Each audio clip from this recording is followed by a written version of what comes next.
Who is your daddy? I am your father. You fathers will understand. My father taught me many things. I got an idea. How about you all sit there quietly while I make dad noises? Welcome to episode 6 of Fathers of the Grind. I'm here with Derek. Hey, Derek. Hey, how are you, Tim? My name is Tim, and we are here to talk video games. Now, we don't have a lot of time. We've got a lot of kids. I mean, combined, we have 8 children that we care for. So demanding of our time. So anyway, we are here to talk about some video games. There's a lot of news. We're going to cover some news in a little bit. Of course, as always, we're going to cover the games that we've been playing, and we're going to talk about how we're doing with our 4 in February challenge. Now, some of you remember last episode I said we won't have time to record, but things have worked out so far, and so here we are, episode 6, right on schedule. But thank you in advance for bearing with us if we do have to kind of lengthen the time between episodes over the next few weeks. As you all are familiar, schedules can change, and sometimes recording can't happen as much as we'd like it to. So we'll keep you guys apprised to that as that happens. So, all right, Derek, let's get right into it, man. Go ahead and tell me, how's your 4 in February going, and what are you playing? Okay, well, I'm pretty much sticking to playing the 4 in February. There's only one game I started outside of the 4 in February, so let's cover the 4 in February real quick. I switched my lineup, I think, last week. I even shared it on episode. What episode was that last week? It does 5.1. 5, 6, 9, 6. Yeah, that's the one. Did I catch a niner in there? Nailed it. Niner. So the 4 I was doing was Telltale's Game of Thrones, Tales from the Borderlands, Borderlands the pre-sequel, and then it was originally A Link to the Past, and I swapped that out for Resident Evil Remastered, or the high def. I'd like remastered. to speak for the community and say that we are all highly disappointed in your failure with Link to the Past yet again. Look, I got technically all year to do that game, which it may take me all year to do it. Not because it's long, just the motivation. It's just not there. So it's going to be on your 4 in February, your more in March, your again in April. It's going to be on all your lists. I like the again in April. Although I never played it, so it's not really again. No, it's not again. So going off those games, I completed Borderlands the pre-sequel already. I think I talked about that last week. I really need to get a better memory. Yeah, it's all right. But yeah, I believe we did talk about Borderlands the pre-sequel. I finished that last week, and then my focus was this past week with Tales from the Borderlands, which I am happy to announce I have finished that as well. All right. So 2 games are knocked out of the 4 in February, and then I don't want to say I'm halfway through Resident Evil Remastered, but I'm probably pretty close to halfway through it. Okay. Really, really enjoying that. It's not like a pain to log in and play that game. I'm enjoying it the entire time I'm playing it. Only one frustrating thing is I really hate the dogs in Resident Evil. Oh, yeah. My limited memory of Resident Evil includes hatred of those dogs. I'm with you. Yeah, I mean, because obviously the controls are really improved in Resident Evil Remaster, and like I talked about in a couple shows back, I had finished Resident Evil 0 as well. So they've done a great job of either allowing you to do the tank controls or the new improved controls. And the new improved controls are really done pretty darn well for the type of game it is. Nice. But it's still, and I can only remember what the tank controls were like, it still can be difficult with something like a dog. Like a zombie, it's pretty simple. They're slow. Most of them are. Some of them run at you. But they're generally slow, and you have time to move your gun and aim it to where you want. Whereas a dog, it's quickly on you. Like, as soon as you hear them, they're on top of you, ripping your throat out. So let me ask you this. Are those dogs, can you escape from them in Resident Evil Remastered? I kind of forget the way you can move and how quickly you can escape from enemies, really. Well, if they get you and you do not have a defense weapon equipped, then you're basically, you can escape eventually. They'll like bite at you for a little while and then you'll like shrug them off. But let's say I have a grenade as my defense weapon, then I'll shove a grenade in their mouth and then they'll blow up. Oh yeah, standard And it's dog like an defense. Sure. Yeah, it's like an automated animation.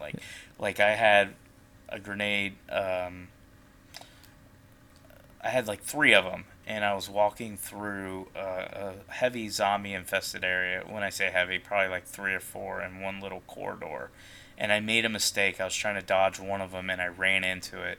And the game immediately, once it grabbed me, had me automatically go into the animation of putting a grenade into the zombie's mouth, and then I had to run away from it, and it blew up, and it took out itself and another zombie. Doesn't that call other zombies in, or is it not really that kind of a game? It's not really that type of game. Okay. It's, you're always going to have zombies around randomly, but it's not like a Dead Rising or something like that where you have like a million, or even Dying Light where if you make noise, a million zombies come at you. Yeah, I've just played so many zombie games since, again, like I've said many times, my limited experience with Resident Evil. Sometimes I forget kind of just the way they've set it up. Like you talked about getting bit by the dogs, and my first thought was, wouldn't that pretty much mean you're dead because you got bit by something that's infected? But again, not really the type of game that is, I suppose.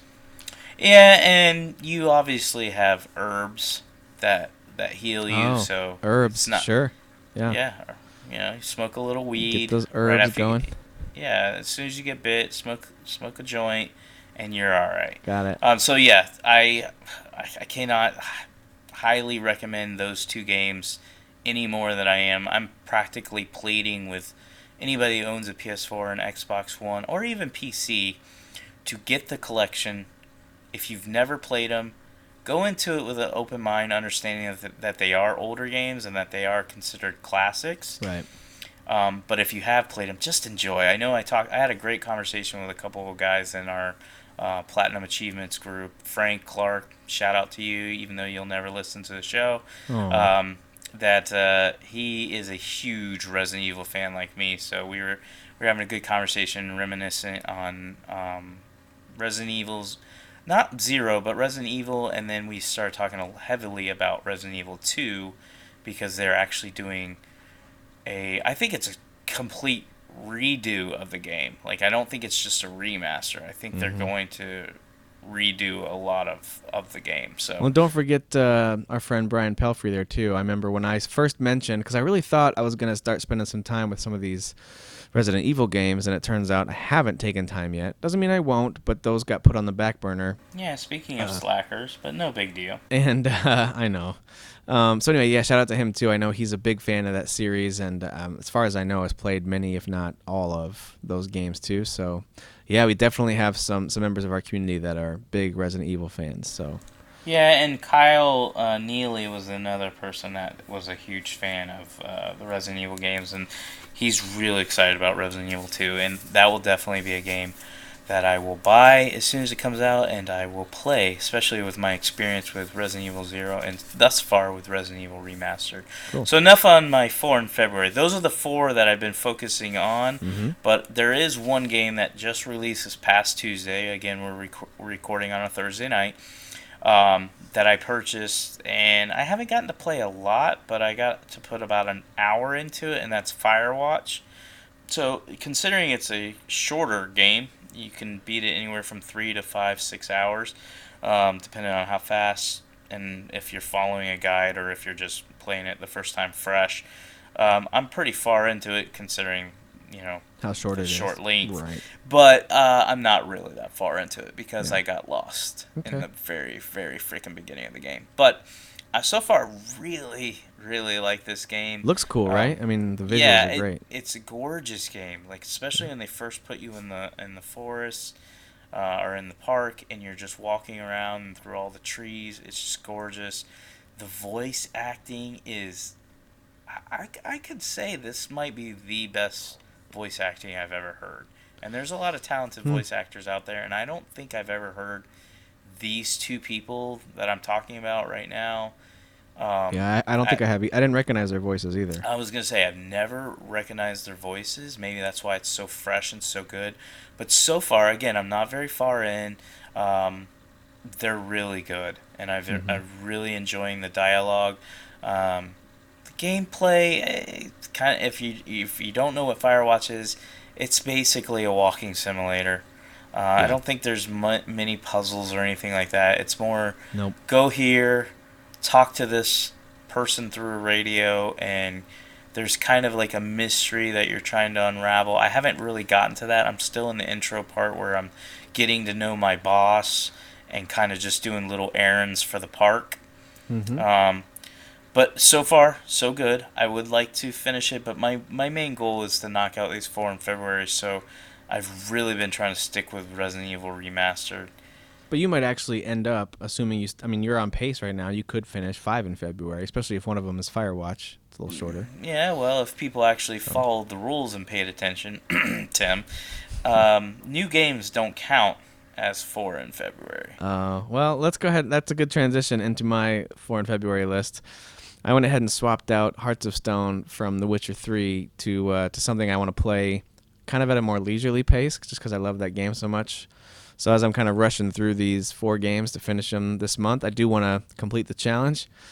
I didn't really think through the fact that it's supposed to be a backlog game, so I went ahead and swapped out Hearts of Stone, the DLC for Witcher, for Firewatch. Well, that's the thing. So you swapped it out. I did. But since I'm the boss, I'm rejecting that swap. And it's more of like a forgiveness than permission situation we have going on here. No, that's not how it works. So that's I'm going to exactly rewrite your list, and Firewatch doesn't count. You just basically wasted your time. Well, it was not a waste of time, though. It's a great game. I finished it. I believe I finished it pretty much all in that one day. I stayed home that day. I was sick. Yeah, sure. Kids had a snow day, and on and off throughout the day, I was able to put in some time here and there. And then at the end of the day, I was able to wrap it up. It's not that long of a game. Like you mentioned, if you go really quickly, you could finish it in, let's say, 3.5 hours. You'll probably miss some things, though, if you go that quickly.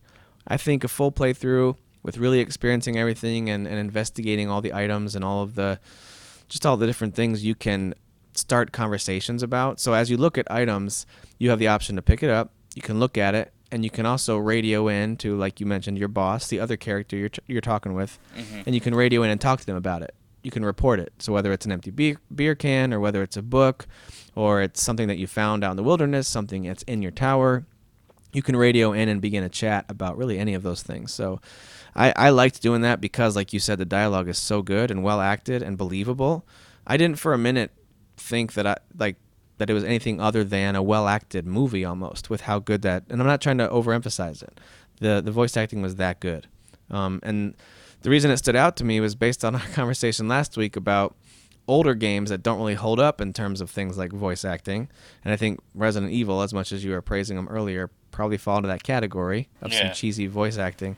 It's top of the line. I would actually game like probably do Firewatch and then Resident Evil as 2 of the best games ever. Oh, man. No, the Firewatch voice acting is so good. Resident Evil's is not so great. I'm also playing through Life is Strange. That's my my second game I'm trying to tackle for the 4 in February. I just finished episode 1, and episode 2 I'm getting ready to start hopefully this weekend, and I'm actually hoping to do episodes 2 and 3 this weekend. Really, really good games. I'm speaking of good acting and good voice actors. Pretty good performances in that game as well. I'm enjoying it. It's basically a Telltale game, but it's made by a different company. So the vibe is different. The style of, the way that you respond to the choices you have, and the dialogue style is different. Well, hopefully it runs better than a Telltale's game. I think it does. I mean, you've played it. I haven't finished it yet. I think it runs better than the Telltale game. But it still has that similar vibe where you're walking around, exploring the environment. You can look at everything. You don't have to. You make a ton of decisions, and it keeps telling you, hey, this is going to have consequences, which is terrifying. But it keeps you moving forward. So there's some really neat stuff in Life is Strange, so I'm liking that. I don't think I love it, but I am liking it a lot. What episode are you in? I just finished 1. Yeah, after I finished 1, I liked it. I wouldn't say I was attached to it, because that's why I didn't buy the season pass, because I was like, I'll just wait till it's cheap, because while I praised episode 1, it obviously didn't hook me, because I normally buy the season passes like right away if I really, really want to play them. Mm-hmm. This one didn't do it. But I think I know I would like to hear your reaction after you get through definitely episode 3. I'm not Yeah, gonna I've heard hype 2 it, and 3 but are the kind of the highlights. 2 and 3 get more interesting.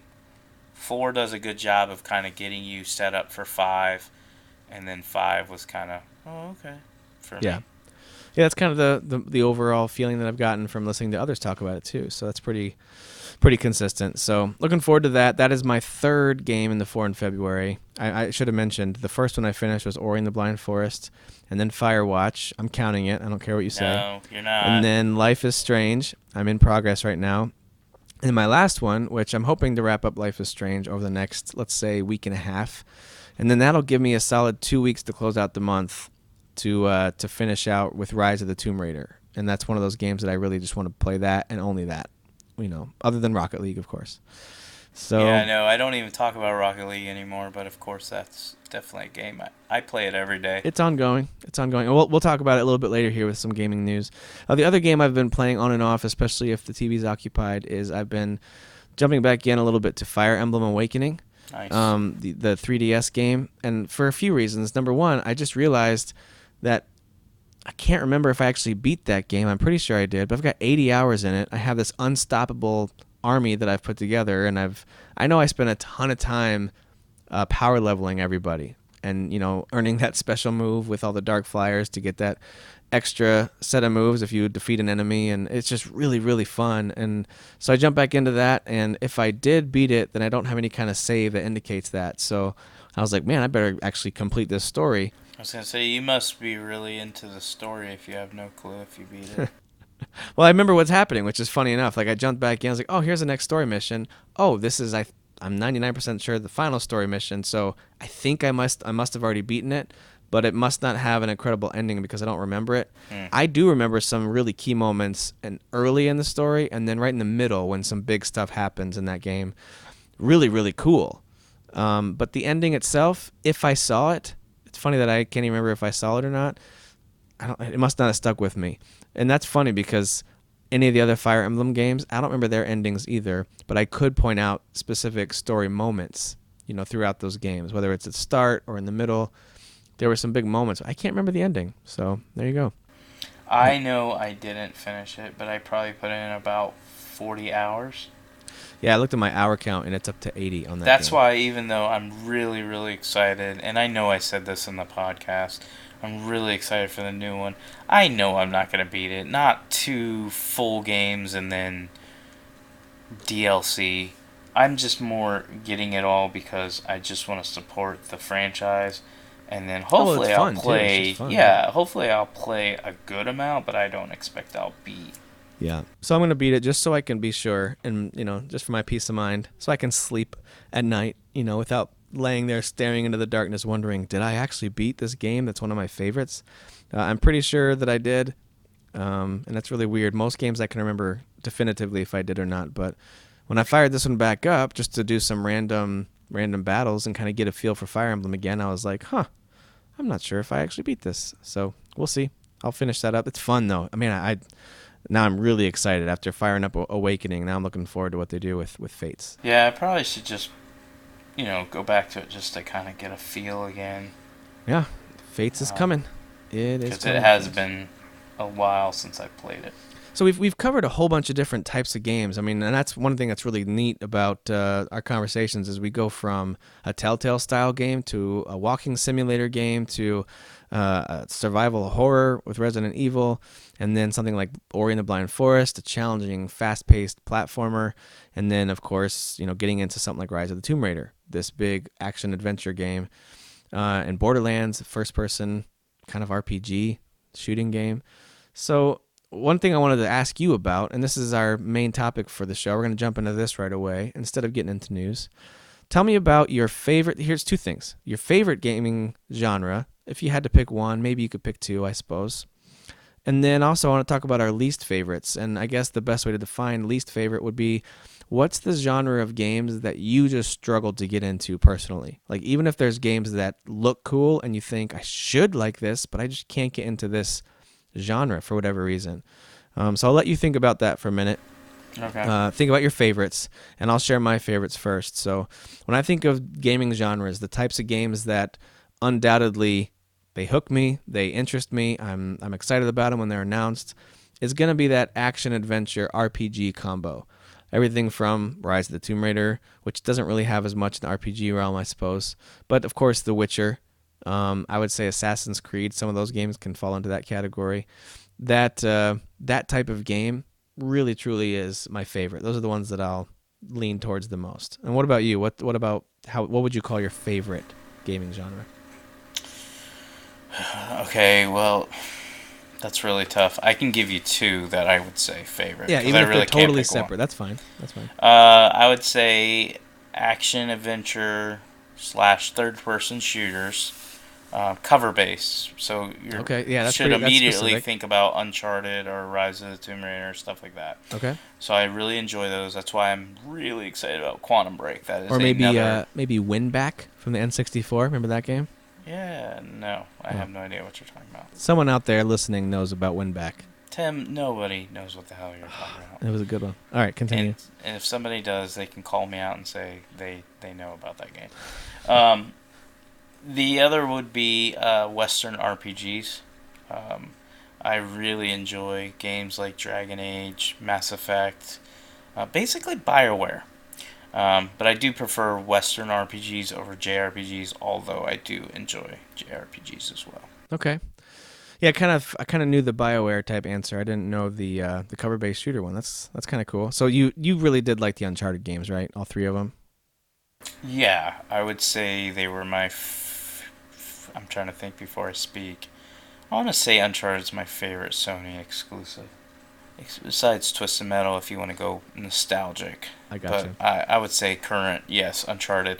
And then, I would say Rise of the Tomb Raider for me is, well, see, it's hard because I really enjoyed Rise of the Tomb Raider, and I think I need a second playthrough before I deem it like, oh, it's my favorite. And the reason I say that is because I did play the reboot 5 times, and I absolutely loved all the action. I played it and the once. It was great. adventure. The story and the characters are lame outside of the main character, but other than that, the gameplay is top notch, and I felt like even the set pieces were really well done. All of that. Rise of the Tomb Raider, I would have to play it again and go, okay, yeah, I feel the same way still, because I've only played it once, and while I really, really enjoyed it, and I would like to say it's my favorite third-person shooter of all time, I'm not going to say it right now, but I think potentially it could be. No. But yeah, I really do enjoy those. I might have been wrong in using that as an example then. So action adventure, sure, it falls in that category. Would you say, and I haven't played it yet, I'm going to this month, does Rise of the Tomb Raider have any aspects to it that you would say kind of have an RPG flair to it at all, or not really? Does it not have any of those aspects? I think the only thing you could say that's RPG is, and it was still in the reboot, so you've played the reboot. I have. You can level up your guns and your character. So it's really it light has RPG elements, maybe. RPG elements, Yeah. but it's not like a true RPG where, like, let's say you didn't level up anything, you could still probably beat the game. Okay. So something more akin to The Witcher would fall into that category, but I also do really like just flat out action adventure games. So those would be the two. Like if you're gonna pick, that action adventure third person shooter, as your one, and then what was your other one? It would be Western RPGs. The Western RPGs, yeah, very different style of games. Then my first one would be kind of the action adventure leaning towards RPG, but then also the action adventure leaning towards stealth, where you've got something like Splinter Cell or Hitman. Assassin's Creed, I guess, falls into that too, depending on the way you look at it. So those can be very different genres too. So those are some of my favorites. But the reason I want to do that is I want to give a positive spin to the negativity we're about to spew, and that is, what is your least favorite genre, or maybe even multiple genres? And that doesn't mean that you think it's bad or that, there's no good games in that genre. You just haven't been able to get into it yourself. You know that if a game comes out and that genre is attached to it, it's probably not going to be for you. What's the first one that comes to mind for you? I would say real-time strategies. My brother used to play them on his PC. I think he played Command and Conquer a lot and some other ones. And I used to just not really watch him a lot, but just watch kind of casually, and I was just like, I have zero interest in even Okay, trying so even to watching it, you didn't like. Yeah, I hated it, and I always got annoyed when he would play that game, or those games. So that's easily the first one that comes to my mind. The Have you second tried any one, recently? Like, Command and Conquer is like the one of the originals, not the Trash. original, but it's one of the Trash. originals. You know, it's one of the ones that kind of blazed the trail. I'm willing to try Halo Wars 2 Wait, is that coming? because yeah, it's gonna come soon. I think it's coming this year. Nice. Because I do enjoy the Halo universe, Okay. and I heard Halo Wars was like the type of game.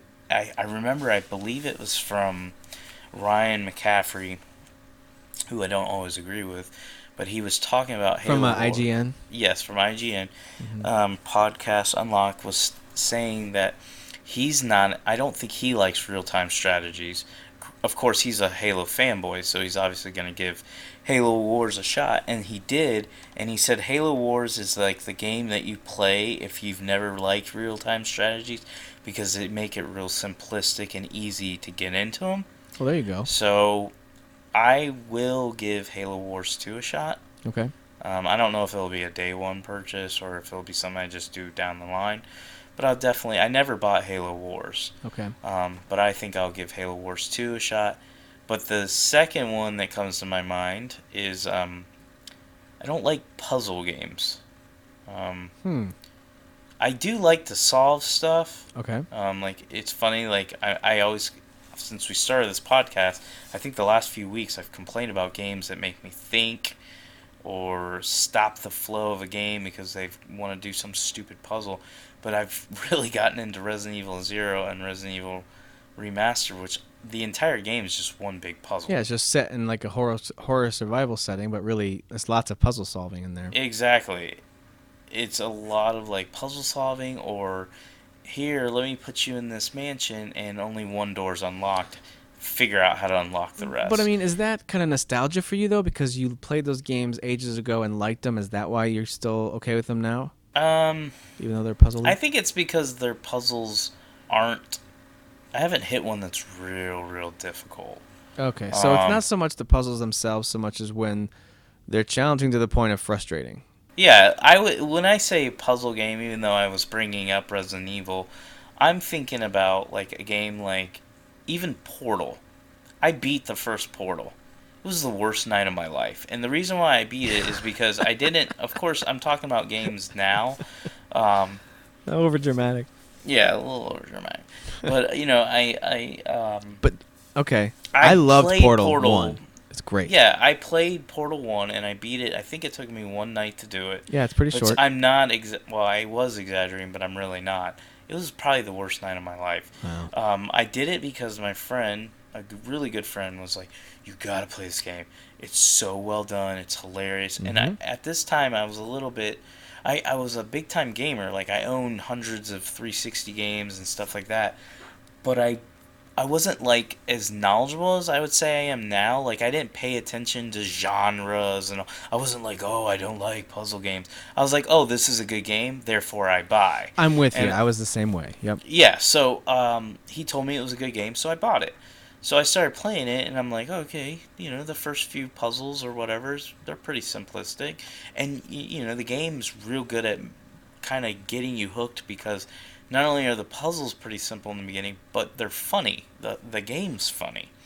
It makes fun of you. It makes fun of your characters. Yeah. Well, yeah.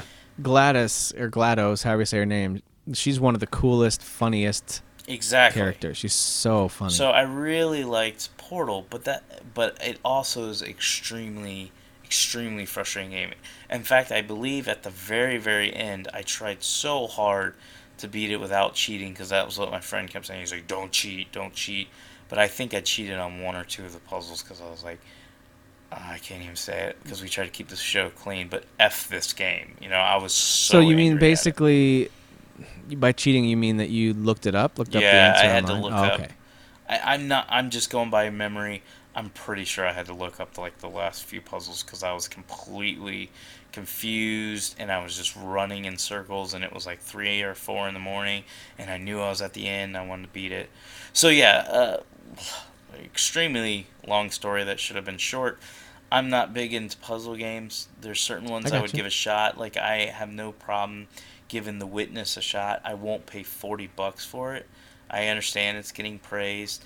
Do I think most of the praise is legitimate? Yeah. Do I think some of it's just Sony fanboys excited because they've got a exclusive? Yeah. Well, and I don't even know if it's Sony fanboys. I mean, I'm sure there are some of those. Yeah. But I feel like more than that, there's just there's an excitement for the game, and there's a hype, and it's the big game of the winter. Yeah, but they did this with like Journey and all those. And I know you liked Journey, but that game was not what people made it out to be. It was overrated. It was completely, and I don't like to call things overrated because I'm like, well, you know, if a bunch of people like it, that's their right. No, but I definitely think that that's not to diminish certain people's experience with it. Don't get me wrong. Like, certain people had a very personal and emotional connection to a game like Journey or Flower even.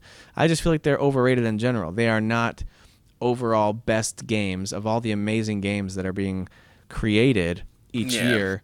I would very fiercely debate those being better than all the other games that came out around them. That being said, that's not to diminish the personal experience someone has with those. But I'm with you. Like, those are overrated. But I feel like The Witness might be a little bit of a different beast compared to those. Yeah, it's not going to be like a Portal. It's not going to draw me in with humor. I even had somebody tell me online, like, don't buy The Witness, Derek. You're just gonna bitch about it. They're trying to help you. Yeah, because they're like, they know I buy a lot of games, and I just don't do it. Yeah. I was like, well, either here's my options. I wait for Tim to buy it. That's you, Tim. Or I'll buy it when it's like $10, but I won't. Well, I've got some good news for you. It looks like I got a notice from Sony PlayStation Store saying that they've refunded my pre-order for Hitman, and now I can go back in and then pre-order the intro pack for Hitman. Oh, okay. And we're not really going to get into Hitman discussion, but basically, you still can get the $60 pack, which I think gives you access to everything, or you can just pre-order the $15 pack, which gives you the intro mission and access to the beta.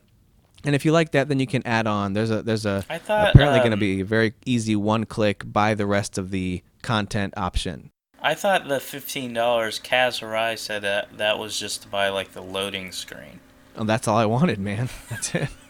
That's all I wanted. That you could Oh, man. Kaz was on fire today, too. You guys, we're not going to take time to go look at it, but if you are on Twitter, or whatever, you don't have to be on Twitter, just go to twitter.com and look for CEO Kaz Harai's account. He's been on fire again today. He's had some good ones. Even though it's a fake account, he makes me love Sony more. Oh, he's great. He's so great. Okay, so your least favorite, if you had to pick two, and again, this doesn't mean that you're saying all puzzle games and RTS games are crap. Yeah. Because of course I just said I like Portal and Portal 2. Portal 2 is better than Portal. But I would say real-time strategy is my least favorite. But I'm still open to playing. Well, Portal 2 has that Portal 1 doesn't. Not only is that longer and beefier, and it's got more of a story as opposed to just puzzles, but it also has Stephen Merchant, and he is brilliant in that game. He's the British guy. Yeah, he's the main little guy that starts with you. Yeah, and things he's pretty happen hilarious. after that. Yeah, he's awesome. And then him and GLaDOS, their interactions. The jerk in Assassin's Creed. I don't know if he's in Assassin's Creed. But you know what? Like, his voice does sound a lot like him. The guy from the modern day. The guy from the modern day. He's the jerk. Might be. He's well known for his roles in Ricky Gervais stuff, like shows like Extras, which is a hilarious HBO show from back in the day. He got glasses. Is he like a tall blonde? He's tall and thin. He's got glasses. He was in Ladies, Hello Ladies, I think is a show that he does. Yeah, I saw his commercial where he's like walking down the street and he thinks all the chicks are checking him out. I think it's him. But they're looking at the car. But they're checking the car out. Yeah, I know who he is. Yeah, he's very funny. Very funny I do enjoy him, and I have never beaten Portal 2, but I plan on at some point doing man, that's a good one. I actually, sad story real quick, you guys. I still have the Xbox 360 case for Portal 2, and I don't know where the disc is. I don't know if I let someone borrow it, if maybe I left it. I know I had to replace my Xbox 360. Go on Steam, and you can actually get Portal and Portal 2 combined for $5. Really? Yeah. All right, I'm going to do that. That's a good call. It's part of that sale. Okay. Yeah, both of them. Well, we got derailed a little bit. That's okay. Let's bring it back. We already talked about my favorite genres. Here's some of my least favorites. You listed two. I've actually got three that I really have trouble getting into. So when someone tells me that a fighting game is coming out. Street And Fighter. this really, what's that? Street Fighter. Street Fighter, Mortal Kombat, Tekken, any of these games that are fighting games. They're cool games, and there's a part of me that's like, yeah, you used to really like these. You used to be great at Street Fighter 2 Turbo, and used to be okay at Mortal Kombat, and some of these others. And then I play them, and I'm like, no, this just isn't doing it for me. Like, it's just, I'd have to put in a ton of time to get anywhere close to competent at that game to compete whatsoever, especially online. And even beyond that, it's just not something that's that fun. Like, with limited time, I don't know. You just kind of make a decision and make some cuts. And, man, fighting games are really the kind of games that I never get into. Street Fighter is the only exception because I do have Street Fighter 4 for the 3DS, and I actually did enjoy that quite a bit. I didn't love it. It still wasn't as good as the classics for me, like the old school Super Nintendo Street Fighter games, but I did like it. Here's a challenge. Yeah. I really think you should. You know what? You should really scratch Firewatch. Okay, you don't have to put Hearts of Stone in because that is a longer experience. Uh-huh. But I think you should download Mortal Kombat X. I own that. I don't know. Just let me finish. I'm already skeptical. Download Mortal Kombat X. Go in story mode. Put it on very easy, whatever. Something real simple. So like a play baby through mode, it. like Wolfenstein with a little bonnet. Yeah. Put it on baby mode.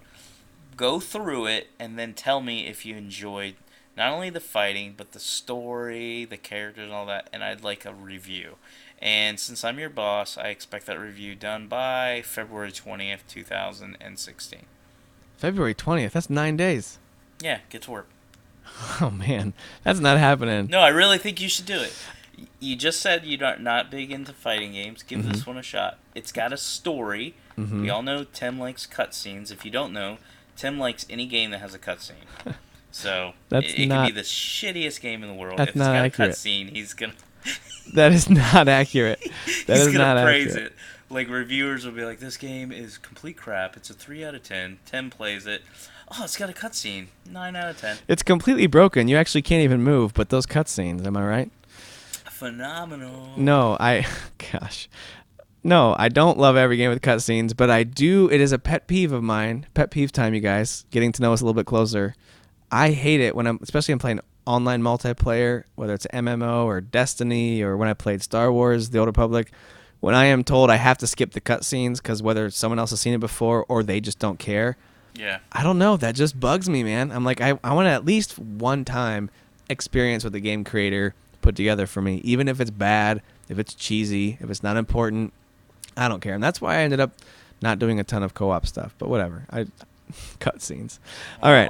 For your cutscenes. So fighting games in general, I really can't think of any that have come out in the last 15 plus years that I've gotten excited about. And that's just me personally. All right, the next one would be racing games, with the exception of like super cartoony arcade stuff like Mario Kart. And remember old school Diddy Kong Racing? I used to like that one. Yeah, I liked that one.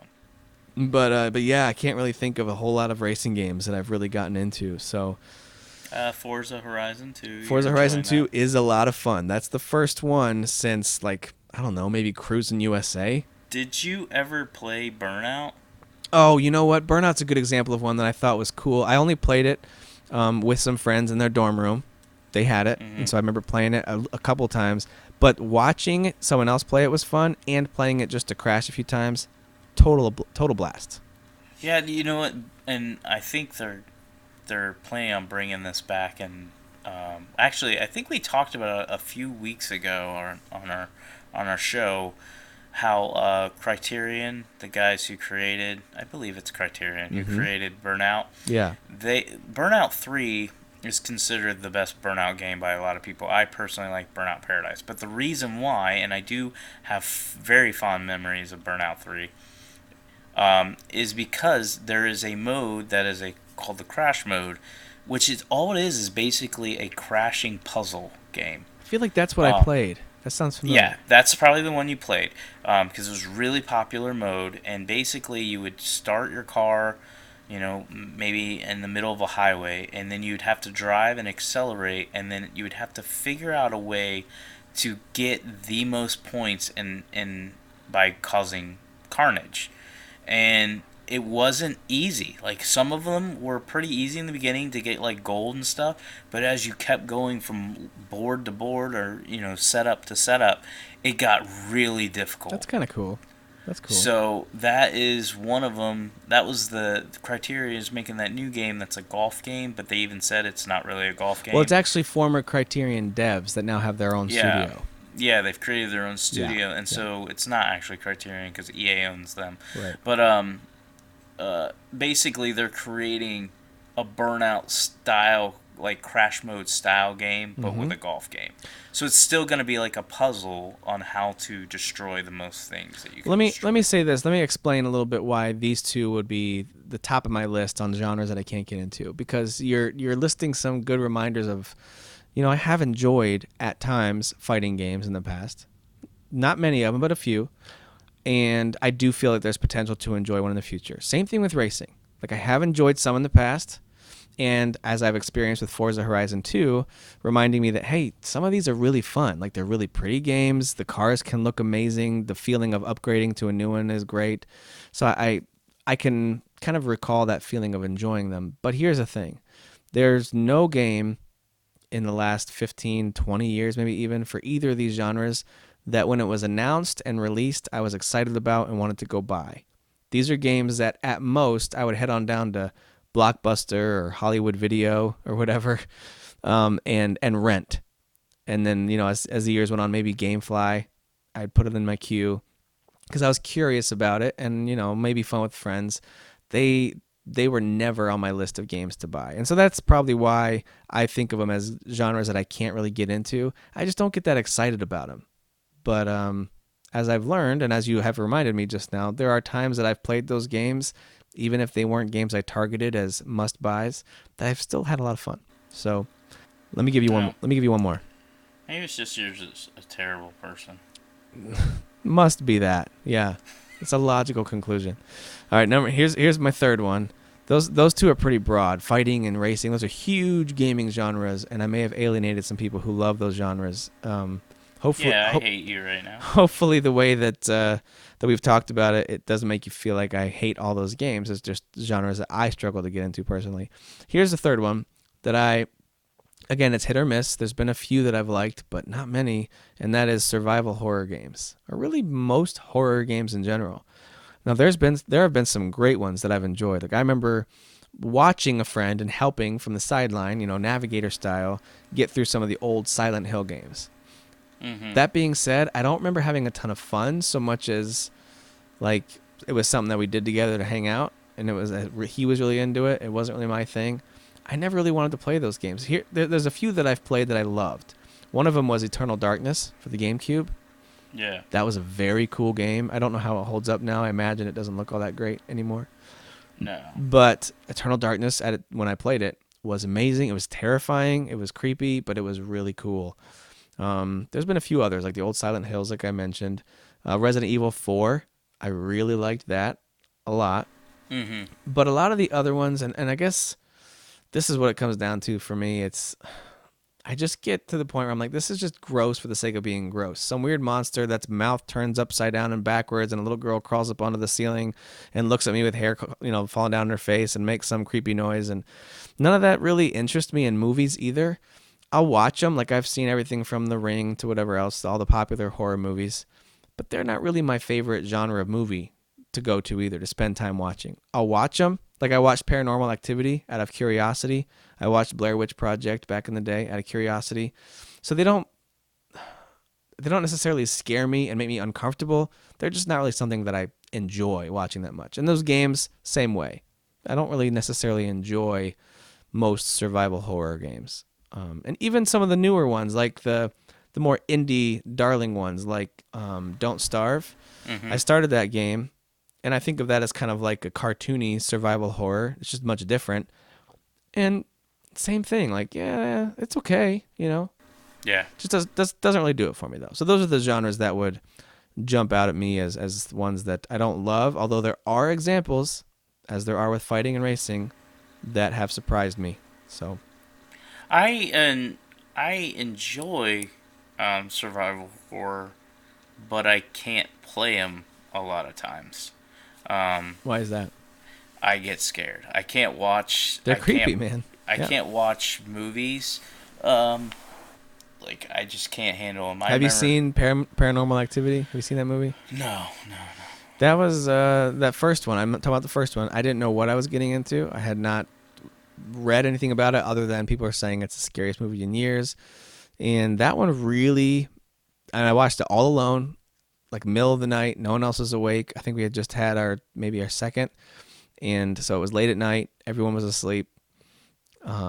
And so, yeah, it was terrifying to watch that alone. That one I will legit admit that I got scared, and I checked. I turned on all the lights in the house and checked to make sure everyone was okay. Like it was one of those kind of movies. Yeah. So I'm not, and I know it's I'm like sitting here talking about how much I love Resident Evil, but I shared before. I let my brother and all them play the Resident Evil games because 2 reasons: terrible controls, but also fear. Like I was just like, what's going to attack me? What's going to jump out? And even as I've been playing like Resident Evil 0 and Remastered, there's been a couple times where things have jumped out and I've just been like, oh my gosh, you know, I didn't remember that, or I completely forgot that they even existed. Well, I don't know. Does that rush ever make it enjoyable for you though? Because I do like the rush of that fear sometimes. Like that's again what made Eternal Darkness so great, where there were some jump scares and some just shocking holy crap moments in there that I liked looking back on it. I wouldn't say that. I'm not into that stuff. Like even I like the survival aspect of it. I think that's why I like Resident Evil, and I even got through 10 chapters of The Evil Within because I like the whole I don't have a lot of bullets. Kind of like that's why I like The Last of Us. I like the survival part of it. I'm not big on the horror part. And so The Evil Within is like, to me, I know other people are like, that's not scary. That's fine, and maybe it's not really that scary. The 10 chapters I played, I wouldn't say I was really scared. It's just really unsettling. And so... Yeah, that disturbing aspect is what takes me from enjoying the fear and the jump to like messing that. with me. Yeah. Like Saw, the Saw movies, and I don't want to keep talking about movies too much, but movies like Saw or games that are similar. I think we talked about Manhunt a few weeks ago. Yeah. That second one made me start to feel disturbed and gross. The first one was bad enough as it was. I'm surprised I got through it now that I think about it. But like the Saw movies, that's just like, and all these torture movies, they just don't do it for me. So any game that falls in that same category of just being super gross and disturbing for the sake of being super gross and disturbing, so I hope you enjoy it, but it's just not for me. But there are definitely some scary and even really gross games that I'm super into. So it really just depends. But in general, if a survival horror game comes out, I'm curious to hear what people think about it. Like if it's some kind of masterpiece I need to try. I was going to say, I think story is really important. Like the reason it is. Yeah. So I know some people that completed the Evil Within that some of our listeners are going to listen to this and say, "Derek, you're a wuss. Why didn't you finish it?" I could have finished it. It's just once I found out that the story didn't really have a payoff that I should care about, after 10 chapters of doing the same thing over and over and being uncomfortable, I finally decided it's not that, and I usually do try to finish my games. I decided it's not that important to finish this game. Like, I never felt like, oh, I have to go back and beat that game. I feel like I got what I wanted to get out of it. I enjoyed it. It's a great game. If people talk about it, I praise it. But there was no story that paid off. See, one of the things that I liked about the first Resident Evil is I liked the mystery behind it all. And I'm going back, obviously, when I first played through it with friends and my brother. What drove me to sit there and go through all that was not the jump scares. It was what's going on? What is this Wesker guy doing? And why is there zombies in this house? And I wanted to know. I needed answers. The story hooked me, even though it's terribly acted and voice acted. But I got you. That's actually maybe something to get some input from anyone who's listening too. And maybe you want to harp on us for being babies. Yeah, go ahead. For not, or maybe you've got a take on it that's a little different. Like why do people enjoy, not just in movies but especially in games, stuff that's just just super nasty, super gross. In some cases, I can see it being cool artwork and cool design. In other cases, I'm like, that's just trying to be disgusting. Well, So see, and that's the weird thing about me, Tim. Like, you're asking, like, well, why are y'all into, these disgusting things? And I just said I'm not really into it when it comes to, like, horror. But some of my favorite franchises, like Mortal Kombat, is one of my all-time favorite franchises. Yeah. I didn't like Mortal Kombat because it was a great fighter. Yeah, it had some cool things with the fighting mechanics, but I really loved it because I loved ripping people in half. Well, dude, what kid didn't grab the recent version of GamePro or Nintendo, maybe Nintendo Power even, or remember that one magazine they had? Not Game Informer, There was one like Tips and Tricks or something like that. Yeah, they would yeah. have. So you grab those types of monthly magazines, you find the little helper section for Mortal Kombat, and you open it up, and you sit there in front of your game, and you pull off every fatality you can for every character. Yeah, I loved it. You want to see it. You want to see him fry the skull or pull out the spine or whatever it is. I remember that. And that was just realistic enough to kind of scare me, and that was kind of that rush of feeling scared. But also, you're doing that with buddies, and you're all kind of going, whoa, you're all laughing about it, and you're reacting to it. That's different than something that hits really home on a personal level. For example, maybe something involving kids or family starts to disturb me.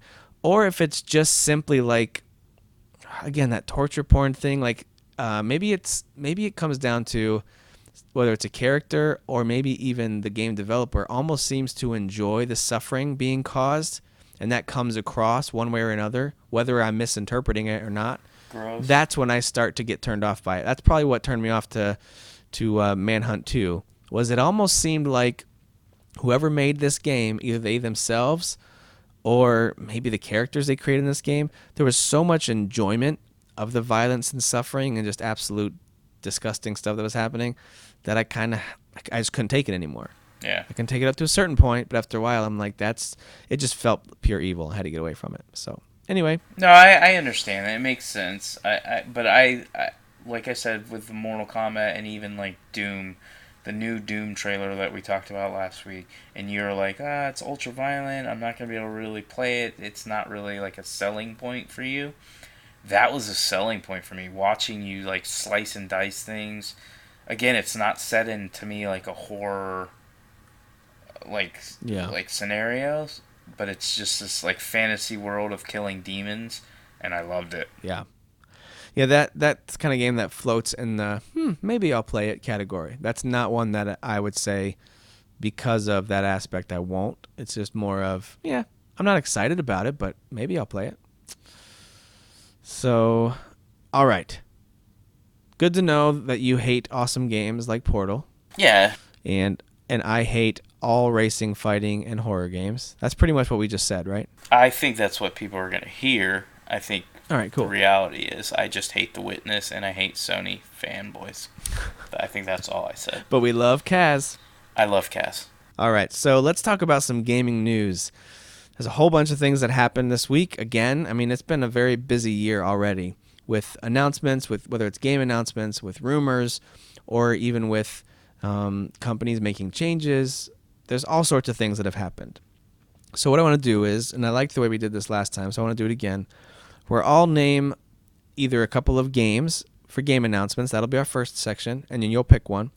Or it'll be a couple of headlines or topics for a news article, and then we'll pick one to talk about. This does two things. Number one, it allows us to really focus in on a handful of things total to really discuss. And it also allows everyone listening to at least hear the headlines. And if you're interested in hearing something that we don't pick to talk about, then you can go check it out for yourself. So here we go. Let's talk about games that have been announced. Some of these already exist on some platform and are now being announced for another platform. And some of these no one knew about at all, and they've been announced now by their developer or publisher, and they're coming. So here are the first three game announcements, and you got to pick one of these for us to talk about.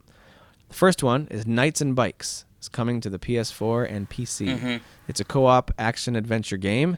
Kind of has a visual style that I would describe as similar to Costume Quest, if you played those a little bit, or Tearaway maybe, combination of those two.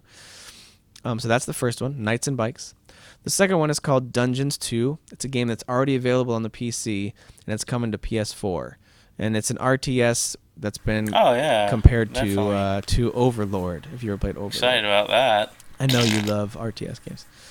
And then the last one is Party Hard. It's an indie game, kind of has an action stealth vibe to it. It's pretty dark humor throughout, and it's called Party Hard. It's already available on PC and mobile, and it's coming to PS4. So which one do you want to hear more about? Knights and Bikes, Dungeons 2, or Party Hard? All right, so the goal here is for me to pick one. Pick one. But I seriously want to just... Can I push, like, the pass button, and we just go to the next, like, section or something? No, I'm going to read about Knights and Bikes. I'm making the call. I'm going to read about Knights and Bikes. Check out Dungeons 2 and Party Hard if you guys are interested, but they're already released on other platforms. Tim is being rebellious. Clearly, I don't want to hear about any of these shit games. All right, so this in an article on the PlayStation blog, Rex Kroll, one of the co-founders of Foam Sword, wrote an article about this new game like that's a coming, legit. Knights and Bikes. So the developers of this game have worked on titles like Little Big Planet, Tearaway, Ratchet and Clank. You can kind of see the influences there in the art style. You're really Don't even get me started. You just named off like most of the games I hate in life. You're super excited. So they formed it's Rex Kroll and Muyu. They formed a development company called Foam Sword, and they've decided to put together this game called Knights and Bikes. It's a co-op action adventure game inspired by their childhoods, as well as some of their favorite movies and games like The Goonies, Earthbound, and Secret of Mana. That's what caught my attention. I love The Goonies, I love Earthbound, and I love Secret of Mana. I like Secret of Mana. Knights and Bikes takes place on Penfurzy Island, off the coast of Cornwall, a place of medieval legend and modern tourism. Our story starts in 1987 when the island is under threat from a number of forces, ancient and modern, which can only be tackled by the island's most overlooked heroes, its children. So you play as Nessa and Demelza and their gang of helpers, and basically you are on this adventure together. It's just a co-op action adventure. So sounds kind of fun. I'm one of those games that I will probably completely forget about if it doesn't review super well. If it comes out with, it's a 5.5, it's a 6.5, then it'll quickly slide under the radar and disappear. But if it turns out that it's a high-quality game, then I am interested by the art style there.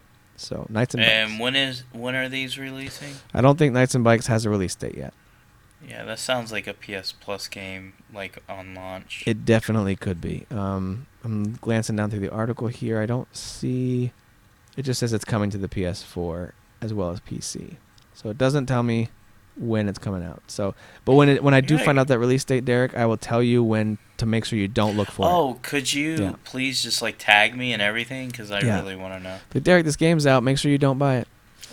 Do it for all three of these. I mean, Dungeons 2, we just had a conversation about how much I love RTSs. Party Hard sounds like who is that stupid rock band guy who's talked about partying hard? Andrew WK. Yeah, we're gonna move on. We're gonna move on to the next sounds like set. his mobile video game. Okay, we're gonna move on. All right. So let's talk about the next set of games that have been announced recently. So let me give you know three. Who I'm talking about? Andrew WK or whatever. I know exactly who you're talking about. Let me give you. I'm gonna just give you three game titles and you pick one. Shiren the Wanderer, and I'm gonna mispronounce this next one. Toukiden 2, or Night in the Woods. Which one do you want to hear about? Toukiden. Is that how you say it? Toukiden? That's how I say it. I didn't play the first one. I know you played at least a little bit, right? Yeah. It's kind of like a Monster Hunter type game. All right, so here's the news. Toukiden 2's first details and screenshots have now been released. So Koei Tecmo has opened the official Japanese website for the sequel, providing the first official details and screenshots for its open-world hunting game. So here's some of the details they provide. From the village that becomes the player's base... Oh, this advertising is getting in my way. To the battlefield, the world is represented through one big open-world map. After leaving the verdant village, the power of demons known as Oni will warp space and time and spirit world and fill the area. The spirit world is full of dangerous gas, so players must build a foothold and gradually expand their course of action. From towns buried in thick forests, temples and volcanoes boiling with lava, and fortresses floating in the sky, Toukiden 2 is a new form of hunting action game that lets players explore a fantastic world where you'll encounter various characters and Oni. Sounds pretty cool. They're talking about things like parts destruction action, where you destroy specific parts of their body. They've evolved that fighting mechanic even further than they did in the last game.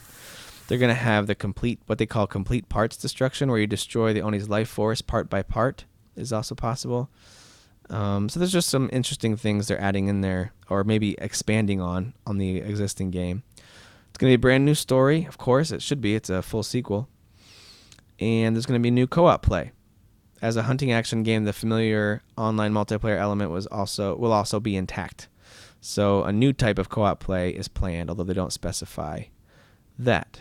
And then they outline a few of the characters, which I won't go into right now. Feel free to go and check that out. This article is on Gamatsu.com, but I'm sure you could quick Google search Toukiden 2 and find some of these details for yourself. So, Derek, first, just initial thoughts on that announcement that's coming out? Oh, I enjoyed the first one, and they're pretty popular games on the Vita, so I imagine this Toukiden 2 is going to probably come out on the Vita and PS4, cool. And I will definitely pick it up. I don't know if it would be something I'll buy right away, or just wait like I did with this past one, right, for it to go on sale. All right, let's go to our next set of games. We've got, let me just read you 3 titles again. We've got Quantum Break. There's an announcement about that. We've got Dungeons & Dragons, an RPG that's coming out. And then the new Walking Dead game called Michonne. Which one do you want to hear about? We got to talk about Quantum Break. So these headlines are Quantum Break's coming to PC, Dungeons & Dragons RPG, there's a brand new one coming to Xbox One and PS4, and the Walking Dead game Michonne has a release date, which is coming up surprisingly soon. So check those out. We're going to talk about Quantum Break, though, in an article from GameSpot, as well as really every other outlet was reporting on this today. It's big news that Quantum Break PC version is confirmed. And not only that, if you buy it on the Xbox One, you will have access for free to the PC version, as well as Alan Wake and all of the additional Alan Wake content. Yeah, it's amazing news. First of all, I'm really hyped for this game. I said that when we talked about The Division, that was like a top 3 game that I was, hyped for. Quantum Break's got to be one of those 3 as well. And the more they keep releasing, they released a new trailer as well to go along with it to kind of like hype people, and it worked for me because while I'm excited, I'm still a little nervous because I'm like, it's a new IP. I do trust the developer. In case y'all don't know, it's Remedy, who created Max Payne 2, and then they created, obviously, Alan Wake. All 3 of those games are pure quality. They're fun games. They're good. I wouldn't say masterpieces. I would just say they're really good when it comes to gameplay. The one thing I've always felt like they've fallen short is storytelling, which obviously is very important to both myself and Tim. So I'm really interested but nervous on what they're doing with Quantum Break. So this news was huge because there was like rumors that it was going to come out on PC, and as somebody who owns both, I can generally get my games cheaper on PC. But I had already decided, I was like, well, I'm definitely just going to buy it on the Xbox One because I won't have to worry about any issues or anything like that. I can just log on and play, but I'm interested in PC as well. Now I'm going to get it on both, and then I get all the content, not only from Alan Wake, which includes, I think, 2 DLC, but it also comes like with American Nightmare, which is a separate game. So they're really giving you 3 games. So if you order Quantum Break... Wait, hang on. American Nightmare is a separate game from Alan Wake? I thought it was the DLC. No, it's a separate game. It's a standalone, like, arcade-type shooter. There you go. Didn't know that. It's less horror and more action. Cool. All right, now, I remember last week you actually used specifically Quantum Break as an example of a game when you're choosing to buy PC or console. You use that as an example that, hey, if they announce a PC version of this, I'm still going to buy Xbox One. It's almost like you knew this was coming. I'm really smart. I'm really That was. smart. I don't like to give you props, but that was pretty impressive. Like, this is the exact game that you called. You guys should go back and listen if you haven't. I believe it was, it might have been part 1 of episode 5. It was kind of a longer episode. He split in half. Go listen to that. Derek totally calls this without really meaning to call it. So they, not only are they releasing it as kind of a combo pack if you buy it on Xbox One, but it's also coming very soon. It's coming on April 5th, for those of you who don't remember. As long as you place this pre-order by April 4th, you can get a copy of Xbox One and PC versions, as well as all of the Alan Wake content for that game. Also, this game supports saves across Xbox One and PC. Now, there's no cross-platform play, but it's going to support saves across both. I don't think there is multiplayer for this game. Which comment kind of confused me, but I'm assuming that means there is cross-save. Yeah. So for those of you who game on both your Xbox One and your PC, if I'm reading this correctly, you should be able to share saves between those games, which is very cool. Then you don't have the issue that, I hear someone like Derek talk about a lot, like, oh, on the PS4 version or PC version, I got this far, and on this version, I got this far. Like no, this is, you can track your progress across And that's both what platforms. I think a lot of people don't realize is that's a really awesome feature that Microsoft's really pushing. I've heard some people complaining about, oh, you're sending all your exclusives to PC. Look, Microsoft, first of all, is not competing against PC. They've never been competing. By the way, Sony is not competing against PC. They don't care. They're competing against other consoles. And so Microsoft doesn't really care if they release a game on PC because they're like, A, we can get more money, and B, it's not our competition. So doing this is really smart because they're opening it up to more and more gamers. Plus, their future vision is basically they're turning consoles into PCs. And so they want to be able to stream all your games on your Xbox One onto your PC and vice versa. I really do think it's going to get to the point where you're going to be able to play PC games on your Xbox One, and obviously you can right now play your Xbox One games on your PC. So I think that's what they're going for. So let me ask you this: Are you planning on watching the TV show as of right now? Does that interest you at all? If it's really cheesy, then it'll turn me off and it'll ruin my experience. They're putting a lot of weight on this. Like I've done, I won't say a lot of research, but I've watched multiple videos. I've done enough research that I feel like I'm educated on what Quantum Break is. And I know for a lot of people, the reason they don't have hype is because they don't even know what it is. But I'll give you all a little bit of backstory on what they're trying to do here. Yeah, I need it because I actually haven't read or watched a lot of the stuff they've put out. And I can't really give you a solid reason why, other than it brand new IP. It seems a little confusing. I know they've changed it a lot since they first announced it. It is a really confusing game, and it's because I think the plot and the story is going to even be confusing. But here's their goal. Their goal is you're going to have in-game cutscenes. So Tim, it's a 9.5 already. Yes. They are going to have in-game cutscenes. They are going to have a regular third-person cover-based / action adventure type shooter. It is going to be more heavy on action than it would be on cover based. That is confirmed from the developer themselves. So it's not going to be like an Uncharted or even a Gears of War where you're constantly taking cover and that's all you're doing. You're going to be taking cover when you have to, but you're going to be using a lot of your special abilities and powers. You know what? I'm going to give him props because he said it perfectly. Dan Phillips, who is a listener, said it perfectly. He said it's basically like Uncharted and Infamous combined. Okay. All right.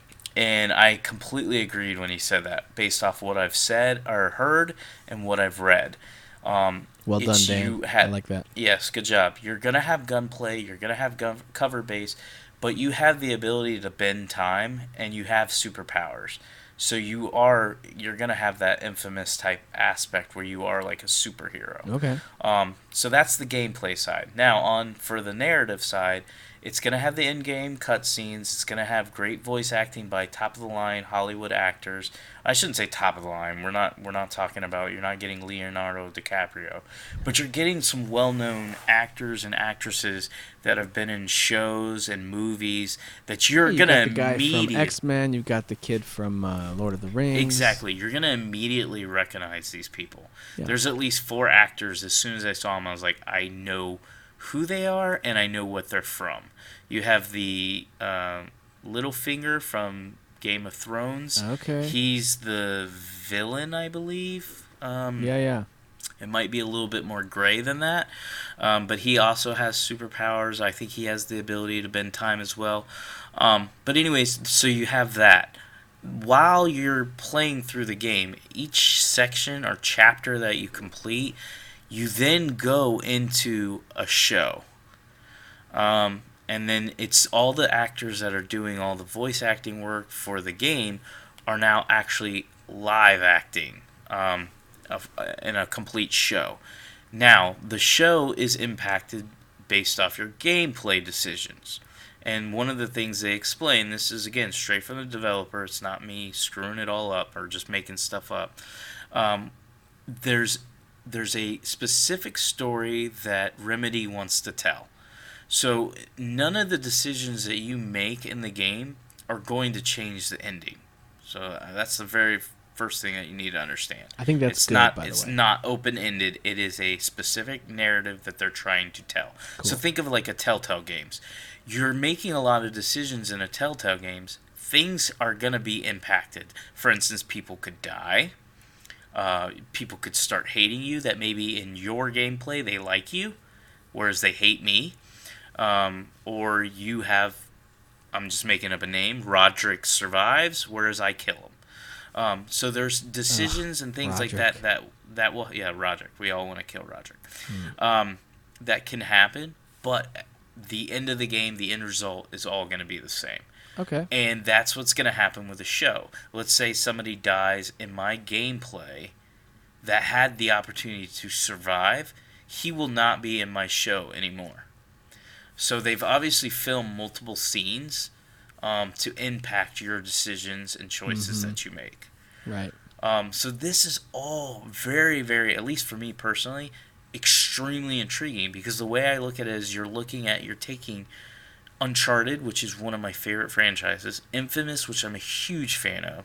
You're taking those gameplay elements and you're twisting them together and you're saying, okay, we're presenting something kind of new here.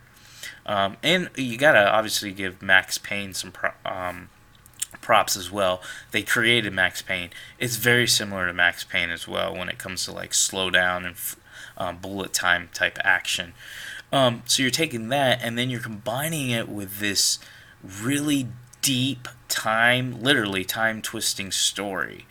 So as you can see through my little conversation or my little spiel right here, I'm really passionate about this game. I'm really excited. It's definitely a top 3 game that I want to release and that I want to love. I really, really hope it's good. I really, really hope it executes the way I believe it's going to. I said this online. I'm going to say it again here for anybody who's listening who didn't see me post about this. I have almost the same amount of respect for Remedy that I have for a Naughty Dog. When they say they're going to release a game, there is a faith or a trust that I have that it's going to be quality. And that faith and that trust is more in the gameplay than it is on the narrative side. Which, again, I'm not taking anything away from like Alan Wake or Max Payne. I think they're still good games. I think they still have great narratives. But they're not at the level, to me, as a Naughty Dog or Irrational Games. And I'm really curious to see if they can pull this off. So, okay. Yeah, as you can tell, very hyped, very Well, it's excited. coming soon, man. You got less than 2 months now till it comes out. So. Well, very I got to cool. ask you after All right, I well, just here's our last little explained. set of game. Hold on, because I explained that to you. Did I sell you on that game? You've got my interest level where it was not before, and that is, maybe I should check this out. That's where I am now, as opposed to, You cheap ass. I used to be at, but now I'm like, maybe I should. All right, I did my job, and hopefully Remedy's check will clear this week. Yeah, I'm hoping they paid you well for that one. All right. All right, thought I so did let's a get good to our job. last little set of games here. So they announced a Sega 3D Classics collection for the 3DS, so we could talk about that, get the details on that. We could talk about a new game announced called The Flame and the Flood, coming out for Xbox One and PC. They describe that as a Riverside roguelite game. Or we could talk about Downwell, the popular iOS game that is now coming to PS4 and Vita. Okay. I just want to talk about The Flame and the Flood because I have no idea what a Riverside roguelite is. Right. The other two are a little self-explanatory. You can find out info about Downwell. Just the big news is that it's coming to Vita and PS4. That's cool. And then, of course, the Sega Classics collection on 3DS. Again, the only details you would need to figure out there is which games are coming. So go check that out to figure out which games are included in that set. So let's talk about The Flame and the Flood. This article on Polygon kind of walks us through the details here. And by the way, the little subtitle underneath The Flame and the Flood description is that a country music star recorded the game's soundtrack. So that's one of their hooks, apparently, is with the sound. Pretty short article here, so let me just read it to you. The Flame and the Flood, the Riverside roguelite made by the alumni of Irrational Games, there you go, will launch on Windows, PC, Mac, and Xbox One on February 24th. This is coming out very soon. In the game, a girl and her dog are navigating the backwaters of a forgotten post-societal America, requiring them to forage for provisions, craft weapons and useful tools, and defeat predators. The rivers and rapids one traverses are procedurally generated. The Flame and the Flood are also, features an original soundtrack composed by the alt-country recording artist Chuck Reagan. For more on the game, you can go see the preview. They've got a preview on Polygon from E3. So this is not the first time the game's announced, but this is the first time that the release date's been confirmed, and it's coming out soon. Flame and the Flood is by the Molasses Flood, a studio formed by veterans of the BioShock series who were laid off in Irrational's sudden closure in early 2014. Others who joined the team have worked on series such as Rock Band, Guitar Hero, and Halo. So definitely some musical influences there, as well as some story-based games there too, with BioShock and Halo being a part of that too. So, what are your thoughts on The Flame and the Flood? You interested there? Have you looked at the images at all? No, I have not. I'm interested just because it's a Riverside roguelite. Yeah. It kind of looks like I'm looking at the image here. I'm trying to think of what to describe it as. It's got like a modern day cartoon look to it, almost like something you'd see coming out of DreamWorks, but it's zoomed out a little bit. We talked about Don't Starve. It's kind of like got that same angle, but it's got more depth to it. Almost like, what was that? There was a Day of the Dead cartoon that came out last year. It kind of has that type of a look in the art style as I'm glancing at it here. I'll have to look at it. Looks interesting. Looks kind of interesting. I'm not really sure if it's something that I'll play, but it'll be on the store in about a week and a half. So be sure to check that one out, you guys. The Flame and the Flood. It's coming to Xbox One and PC, so be on the lookout for that. I'm sure Xbox One store will highlight it when it drops. So yeah, it looks interesting. I'll check it out. I mean, yeah. First of all, it says made by alumni of Irrational Games, which I heard you mention that. That immediately intrigues me just because that's my favorite studio that doesn't exist. Yep. So there's a lot of games coming out. Some of these announcements are not brand new announcements, but it's either new news about some of these games or details about when they're dropping, or in some cases a port over, or hey, a brand new game's been announced. So there's a lot of stuff here. Be sure to get on some of these websites, whether it's the PlayStation blog or Polygon or IGN or GameSpot, and check out some of these new game announcements. Lots of good stuff coming. All right, so we've got two rumors that I've picked up on over the past week or so, and I wanted to get you to pick one of these, and we'll talk about it. The first rumor that I picked up on was the Onimusha rumor that discussions have begun at Capcom. So we can talk about that, read that article. Or we can talk about this potential leaked release date of Titanfall 2. Which one of those do you want to look into? Can we actually cheat and talk about both? We can. Let's look at Onimusha first. Yeah, let's do it both, because I'm really intrigued by both of them. So Onimusha, for those of you who aren't familiar, it is a series that was set kind of back in that, I guess it was feudal Japan, but it was really kind of more of a fantasy feudal Japan setting. Really cool action games. So here's the article on Gamatsu.com. Man, it keeps throwing ads at me.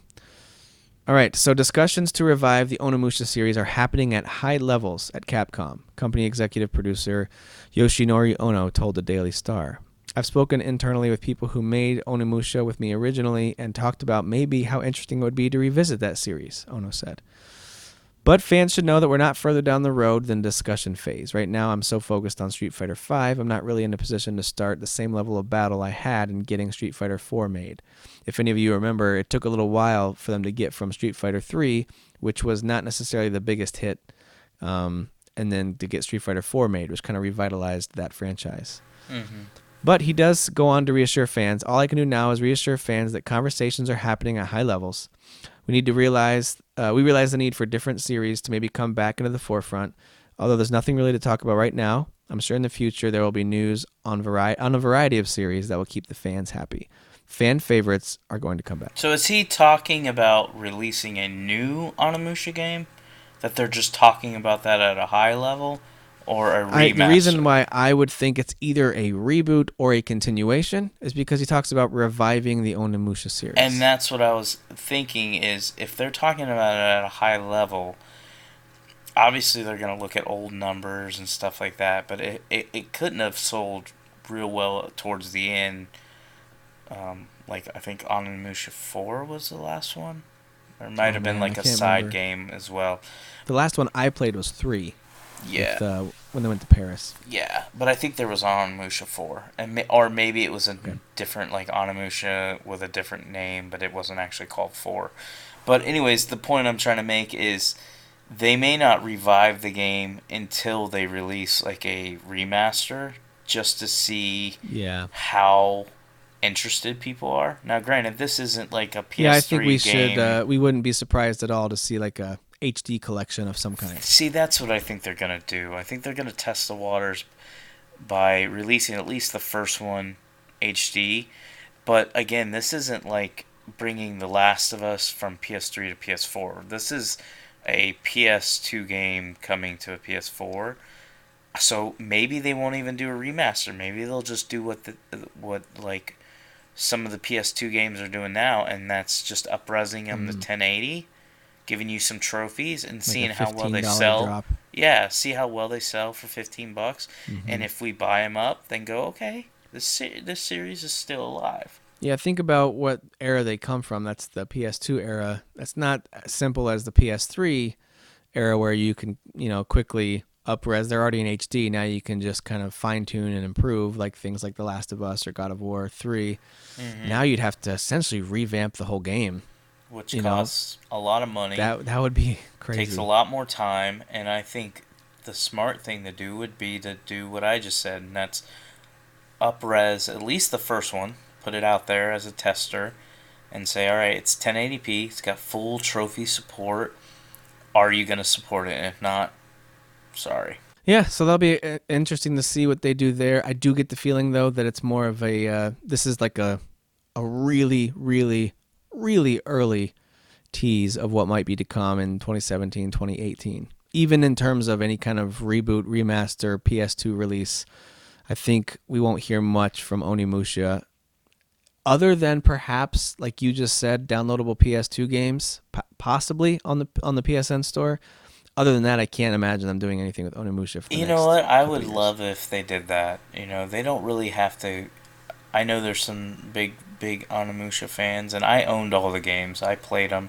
I enjoyed them. Anytime it's brought up as a conversation, I want them to bring them back. But I would totally be okay with just 1080p versions of it, and just seeing if it sells well enough, and if it does, bring us a reboot. Yeah, so we'll keep tabs on that. It's kind of cool that the conversations are happening, though. The one takeaway I'll take from that is, the developers are listening to the fans. So that's kind of cool. They know that the fans want it. So, cool. All right, well, let's talk about Titanfall 2. It sounds like, according to a toy company release, that Titanfall 2 might be coming this year alongside action figures. This is a big oops. So, in an article on GameSpot, let's get the original story here. McFarlane Toys has announced that Titanfall 2 will release this year alongside the toy company's line of action figures based on the first-person shooter. They announced in a press release that the toys and Titanfall 2 would launch in winter 2016, according to a promotional image on the McFarlane site, and the figures will come in at 7 inches tall. So in an effort to promote their upcoming action figures, they accidentally outed what might be the release date for Titanfall 2. We could be looking at a major game release announcement, spoiler here, for something like, let's say, E3. Didn't I say that I thought this game was coming out in winter, like the last show? You did. Yep, that was one of your predictions because Destiny 2 looks like a hard fail. So you went ahead and went with Titanfall 2. You did. All right, so let's see if that plays out correctly. So in an update, they reached out to EA, and EA, their response was, we don't respond to rumors. No, it's more than that, actually. They said, McFarlane Toys will be releasing toys inspired by Titanfall in winter of 2016. We have yet to provide a release date for the next Titanfall experience from Respawn. So they're kind of trying to reframe and rephrase what the McFarlane Toy Company said, and I imagine there are probably some pretty heated phone calls behind the scenes after that went down. Like, you idiots. Yeah. We just give you this great deal, and you... No, I do think this game's coming out this I do now. this I fall. didn't before. I thought we were looking at 2017 for that, but now I feel pretty confident that it's going to be one of our big holiday releases. I think it's going to be EA's big fall shooter. Yep. I know people think a new Battlefield's going to come out, and maybe it will. I don't think but so. But I if think it's gonna be Titanfall 2 is Titanfall. coming out, I don't think it will. I think Battlefield might be delayed until like 2017. Yeah. Not the fall. Maybe they do a spring for Battlefield, and then obviously then you have Battlefront as well coming out. Yep. Probably 2018. All right, let's get to some other news items here. Those are pretty interesting. I'm excited both to hear more about Onimusha and Titanfall 2. But let me give you 3 headlines. You pick one of these. Number 1 is Final Fantasy IX was kind of stealth released on mobile and PC, or it's coming to PC. Microsoft accidentally adds Red Dead Redemption to its backwards compatibility list. And this third one we kind of already talked about a little bit, but Titanfall 2 is now said to possibly have a campaign, maybe a TV series, and will likely be multi-platform. So you want to learn more about Titanfall 2, talk about that some more, Red Dead Redemption backwards compatibility, or Final Fantasy IX. Well, we already talked about Titanfall 2, so I think we've and we talked about it last show. We're good. I don't care about Microsoft accidentally releasing something. Let's do what I'm really excited about is Final Fantasy IX coming to mobile and PC. So have you played Final Fantasy IX? I have not. I'm sure you've heard about it, though. Out of all the Final Fantasy games, like the 7s, the 8s, and 9s, I should say anything before 10, this one, when I watch like a trailer, it has the setting that I'm most interested in. Yeah. And the characters, besides the lead character, he kind of looks like a douche. But everybody else looks pretty cool. He's kind of a classic, rogue thief type character who's in it for himself, but then, of course, ends up having, going for the greater good, falling for the girl, but also doing the right thing. He's kind of a standard Han Solo hero archetype. So I'm really interested in this. I almost bought it on my phone, but I'm going to hold off and get it on PC. Well, an article on IGN came out, I think, a couple days ago when this game released, and basically just said Final Fantasy IX is now available on iOS and Android devices. So congratulations. Go buy it. I think it's only $17. 17, but I heard it was supposed to have a 20% discount, and I've yet to see the 20% discount. Maybe that'll happen when they really promote it, because it was kind of a stealth release. Yeah. And if it weren't for these articles, I wouldn't have known about it. So maybe they're going to have like a big announcement, and now it's cheaper. Who knows? But it originally released back on the PS1 back in 2000, right towards the end of that console's life cycle.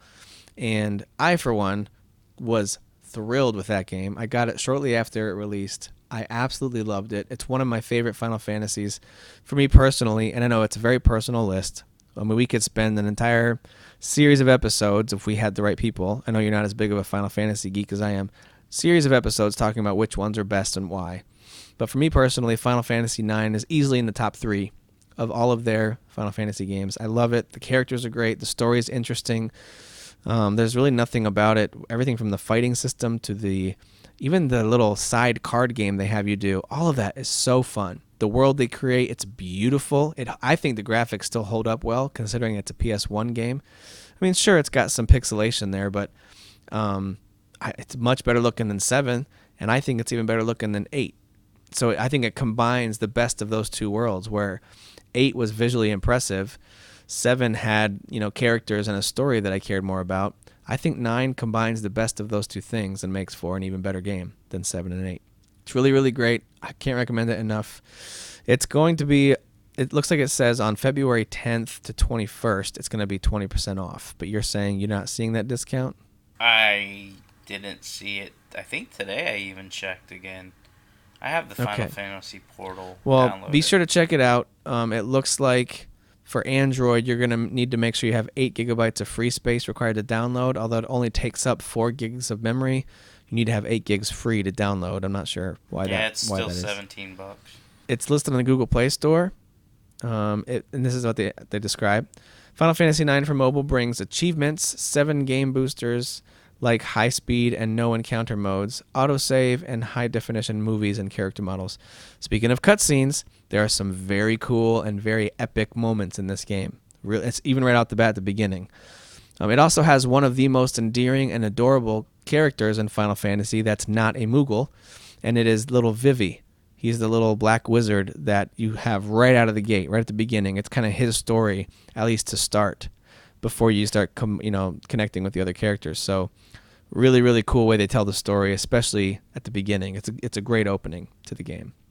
No word yet on its release on PC, on Steam, but it does have a Steam page, and it says early 2016. So I wouldn't be surprised if we're looking at sometime in maybe March. It should drop on PC. Very exciting. I really hope that means it's coming to a PS4 with trophies. That's one I would definitely play through again to get those trophies and to play the game again, because it's good. Well, I'll get it on PC. I think it will come. I think Final Fantasy, I think all the ones that are released on PC as updates will eventually make their way over to the PS4. Yeah, I mean, they already have all the basics in place, everything from the achievements and the extras that they add for that. It already kind of is set up for trophies and things like that. So, all right, ready to pick the next one? This is our last set of news here. Yeah, let's do it. All right, you want to talk about Rocket League Season 2? Do you want to talk about the ex-BioWare writer? We talked about him a few weeks ago, that he left BioWare. Mm-hmm. We could talk about official news from Ubisoft about Assassin's Creed, or we could talk about Watch Dogs news. Let's talk Watch Dogs sequel. All right, so just so you guys know, Rocket League Season 2 is live, and the Xbox One version drops on February 17th. I won't go through all the details for all those things right now, but be sure to check that out and be excited, Xbox One owners. David Gator from BioWare is now the creative director at Beamdog, a developer that's working on the next Baldur's Gate entry.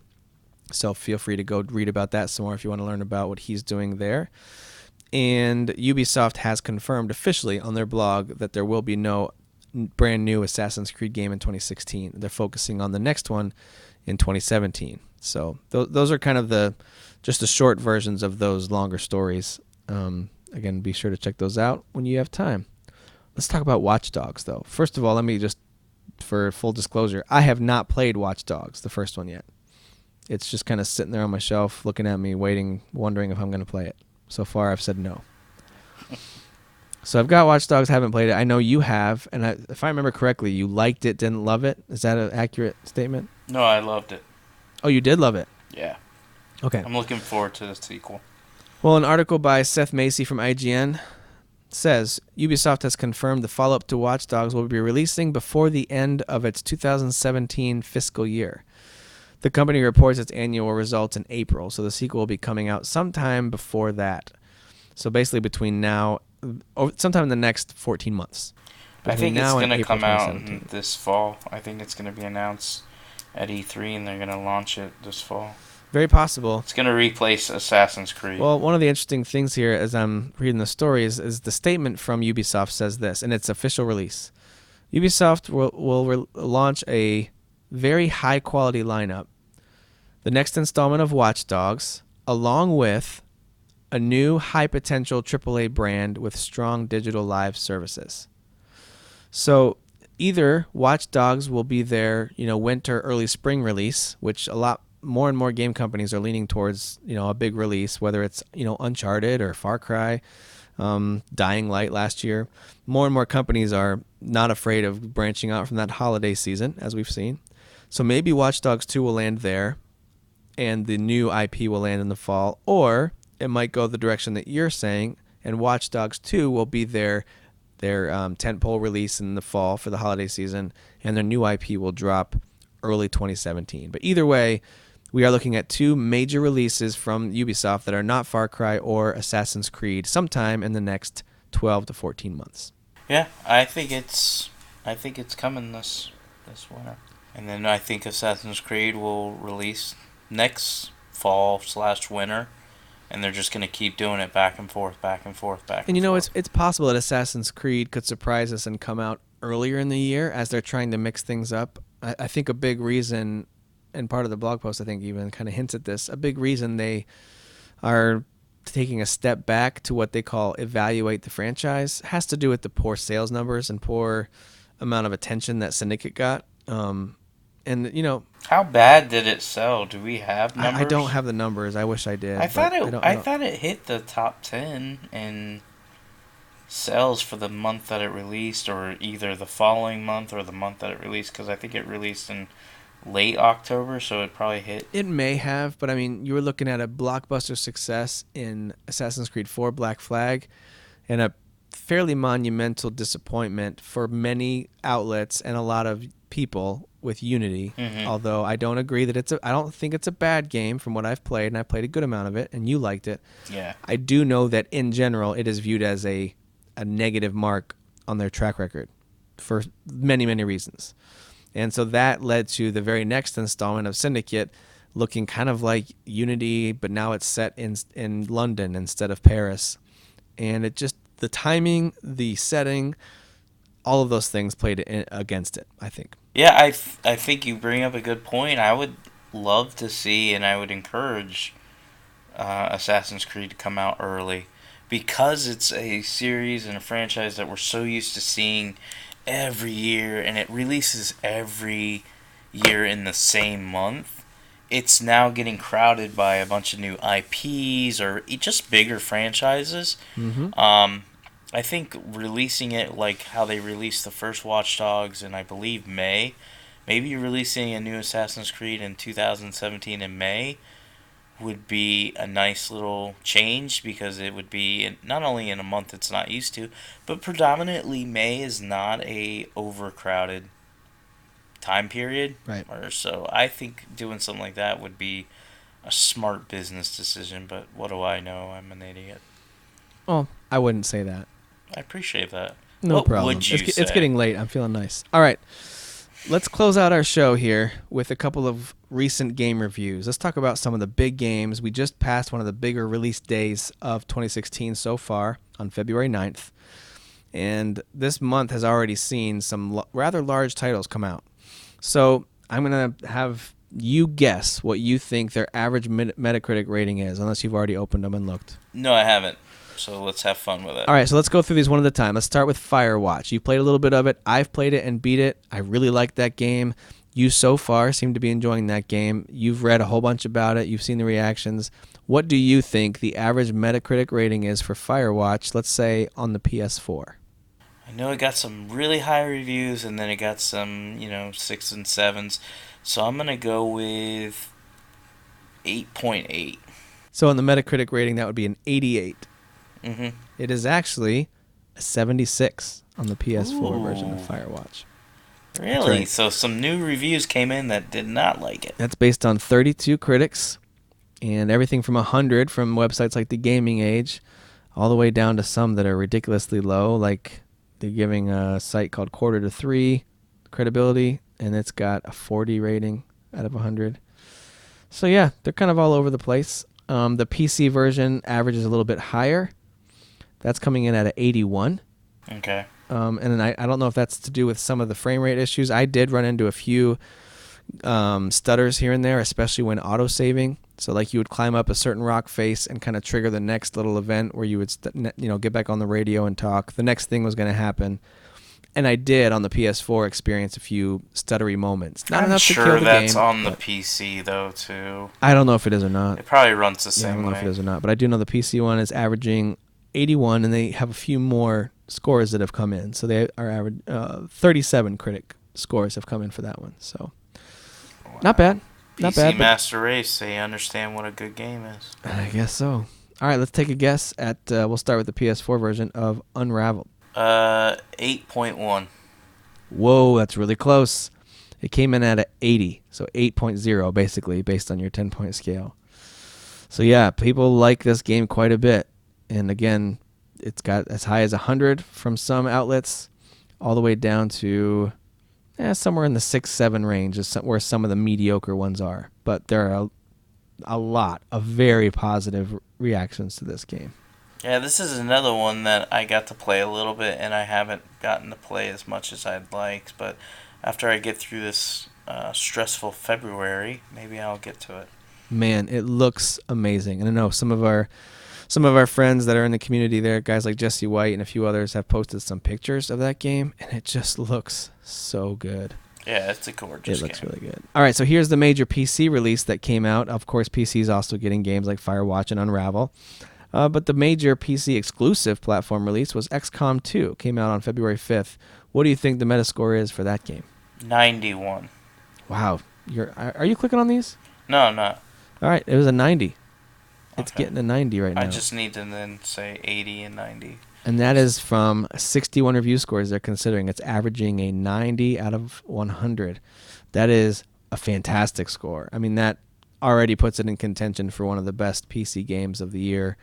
So that's great. I'm very excited for XCOM 2. Yeah, I'll get it. Just gotta wait for it to get cheaper. All right, let's talk about the big expansion DLC pack that is essentially a quasi-sequel to Dying Light called The Following. What do you think The Following garnered? I'm going to go with 79.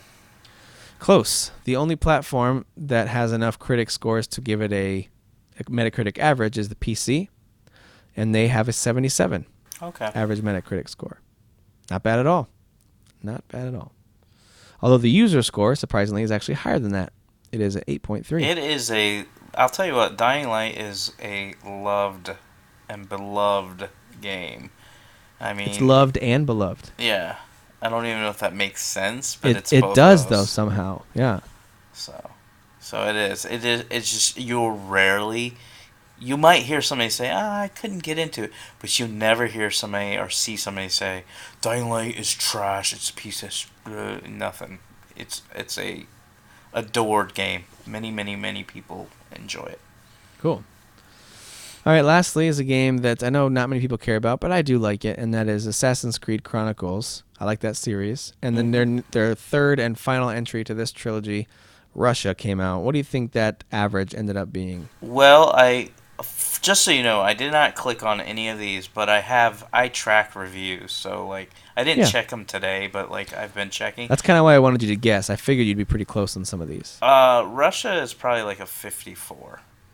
It's actually a little higher than that. On the PlayStation 4, it's averaging a 59, and on Xbox One, it's getting a 62, with not enough coming in for PC to review that one. Because nobody cares about crap games on PC. PC Master Race. Yeah, I guess that's the case. I guess that's what it is. So here's the storyline based on those reviews, and I know there's a lot of other games. Those are the only 5 we'll talk about for right now. The storyline to me so far is there's been a lot of great games already in 2016. There's been a lot of really great games dropping, and this month is loaded with some great ones. March has some exciting ones. We'll talk about those, things like The Division and Hitman. And then, of course, you get into April, we're looking at Quantum Break and Uncharted 4, and it gets crazy. This is a crazy year. 2016 is looking insane in terms of game release. It's all right. I'll probably retire from gaming after You will not. This year. You will not retire. It's not going to happen. Yeah, I think this February is a huge month. I mean, we already talked about February 9th having so many great games coming out. I know I personally picked up Unravel, Firewatch, and The Following. But also, I mean, February 16th is Street Fighter V. February 19th is Fire Emblem. February 23rd is Far Cry Primal. I mean, we can't even say every week. With Fire Emblem coming out on a Friday, it's like every 3 or 4 days. Yeah. An amazing game is coming out. Which is why, and we don't have to get into game length discussion right now, although that would be a good future topic. I think that's we should why talk about the fact that Firewatch was I think it took me just over 4 hours, and I kind of took my time with it. That's why I liked that it was a short game. I got a full experience. I got the whole story. I enjoyed it. It's going to stick with me. It didn't overstay its welcome. I need a game like that just as much as I need a game like The Witcher 3 that takes me several months to get all the way through. So, very true. All right, so we are going to sign off for now. Thank you guys again for listening. Head over to the website, fathersofthegrind.com, or feel free to reach out to us via email, fathersofthegrind@gmail.com. Derek, any final words of wisdom for our listeners? Yeah, stay happy. See you guys. Who is your daddy? I am your father. You fathers will understand. My father taught me many things. I got an idea. How about you all sit there quietly while I make dad noises?